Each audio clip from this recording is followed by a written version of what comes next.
Bom,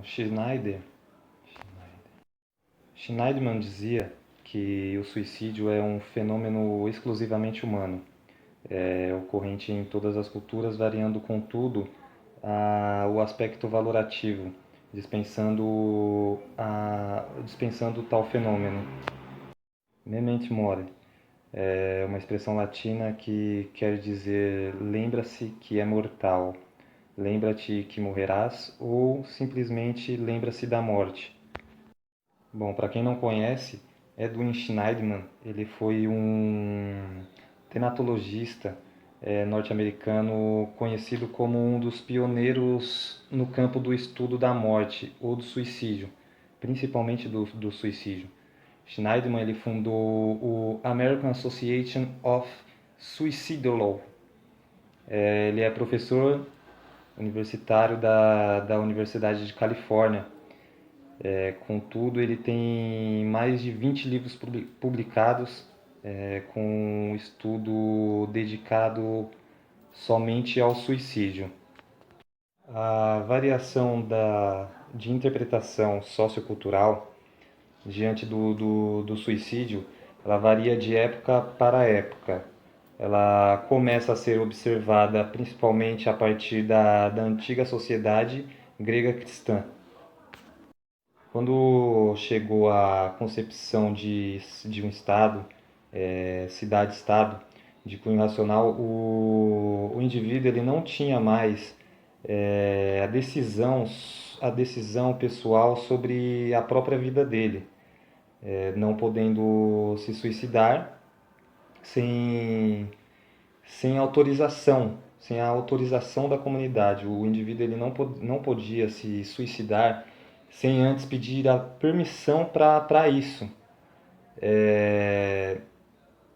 Isso daí, se ele cometesse o suicídio sem ter a prévia comunicação disso, ele estaria cometendo uma transgressão, um sacrilégio.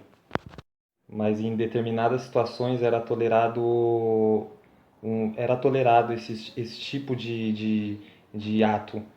Ele era considerado como um ato nobre em batalhas como forma negativa de redenção. Nesse momento histórico, era negado aos suicidas o sepultamento em locais ou lugares sagrados. Na Roma Antiga, durante a República, as regras acerca do suicídio elas eram semelhantes aos dos gregos. O suicídio ele era repudiado, reprovado, como um enfraquecimento do grupo social. E o suicida ele deveria apresentar suas razões ao Senado para tirar a sua própria vida. Coisa surreal, coisa que não dava para acreditar, né?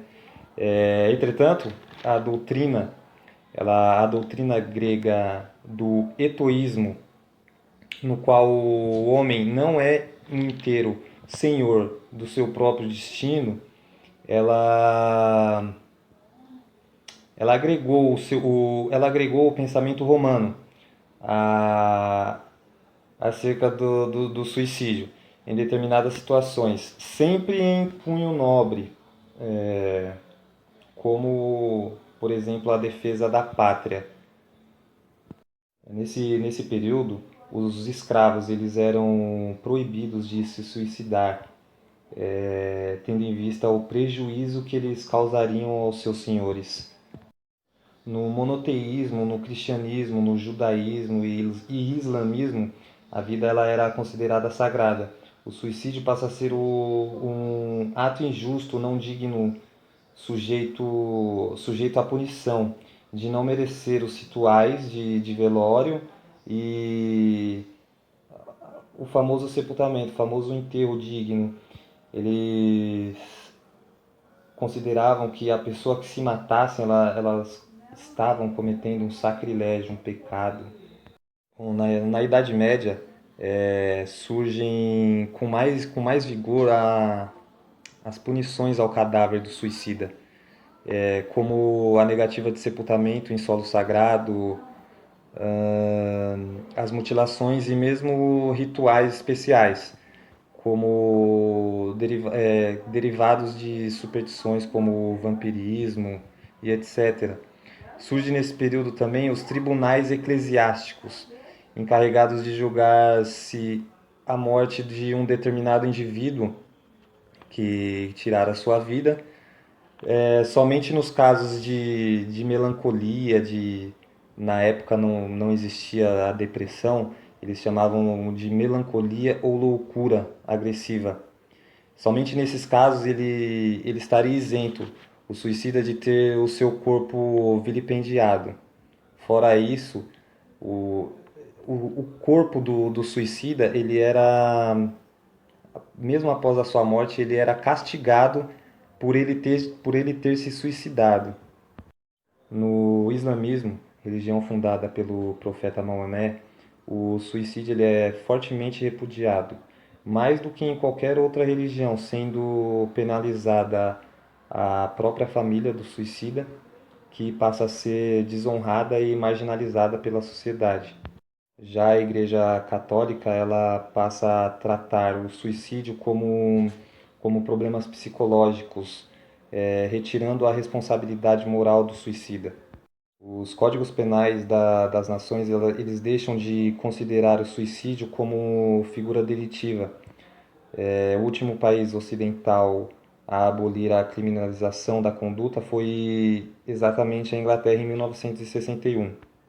Agora, o suicídio e a medicina legal, o estudo do suicídio, ele é, ele é procedido pela autópsia psicológica do suicida. Como que funciona isso? Essa tese ela foi um objeto elaborado pela doutora Blanca Welling e consiste no exame retrospectivo, como estudo dos métodos ou vida dos próprios parentes do suicida e de testemunhas.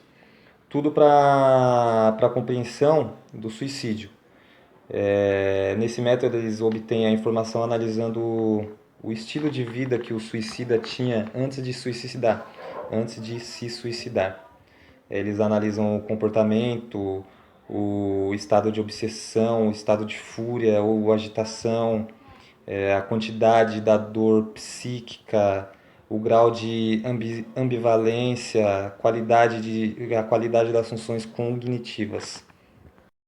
Na legislação penal brasileira, não se pune o suicídio, nem a tentativa de suicídio, pelo princípio da lesividade, que não se pune a autolesão, como no caso do sobrevivente do suicídio, da tentativa de suicídio. Porém, aquele que concorre de qualquer modo para que ocorra o suicídio de alguém, seja auxiliando, instigando ou induzindo alguém, ele está sujeito às penalidades brasileiras, que se encontra no artigo 122 do atual Código Penal brasileiro, que traz a seguinte redação: induzir ou instigar alguém a suicidar-se ou prestar-lhe auxílio para que o faça, a pena de reclusão varia de 2 a 6 anos se o suicídio se consuma, e de 1 a 3 anos se da tentativa resulta lesão corporal de natureza grave. A pena pode ser duplicada, logicamente, se o ato for praticado por motivo egoístico e se a vítima é menor ou tenha diminuída por qualquer motivo a capacidade de resistência. Analisando esse breve estudo que a gente fez agora, ela traz à tona aquela máxima que ficou mundialmente conhecida, que a depressão ela não é frescura. Vimos que essa doença ela ganhou esse nome agora, recentemente, de depressão, mas desde muitos anos atrás, milhares de anos atrás, era uma doença já existente na sociedade, onde as pessoas se suicidavam por transtornos, problemas, como vimos, no caso dos escravos, muitos escravos se suicidavam por conta da condição deles. Então não é uma coisa nova, é algo que já vem vindo de gerações a gerações.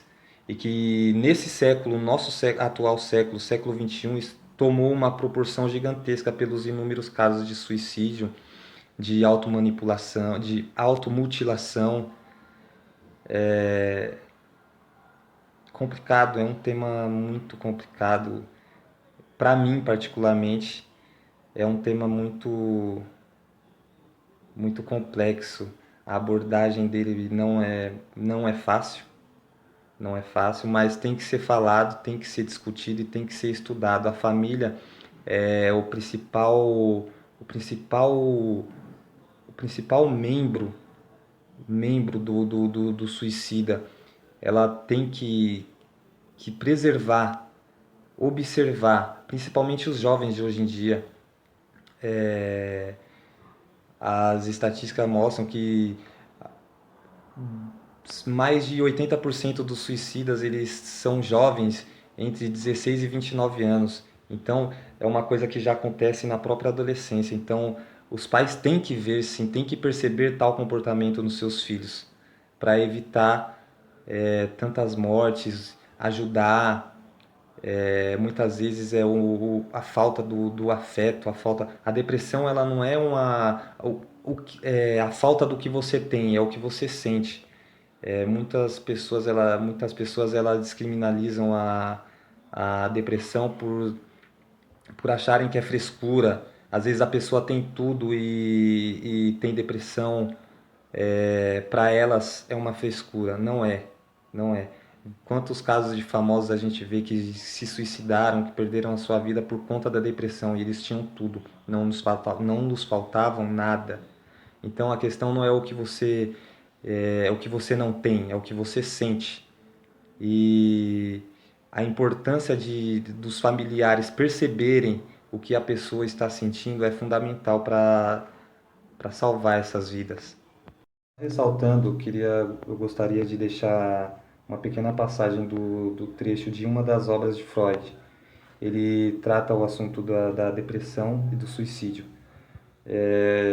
Esse trecho diz o seguinte: então, procurando explicar o suicídio, foi elaborando uma ideia de agência psíquica que poderia justificar a culpa e a autoacusação como conceitos importantes para o entendimento da depressão e da melancolia. Deste modo, em 1923, na sua obra O Ego e o Id, formulou o conceito de superego como funcionamento inconsciente, bem como suas relações com o ego, que possibilitaram uma melhor compreensão da dinâmica do suicídio. Para o ego, viver precisa de certa dose de autoestima e apoio das forças protetoras do superego. E assim, o medo da morte na melancolia acontece quando o ego se desespera, porque se sente odiado e perseguido pelo superego. O suicídio é uma expressão do fato de que terrível tensão produzida pelo superego ficou insuportável. A perda de autoestima é tão completa que toda a esperança de recuperá-la é abandonada.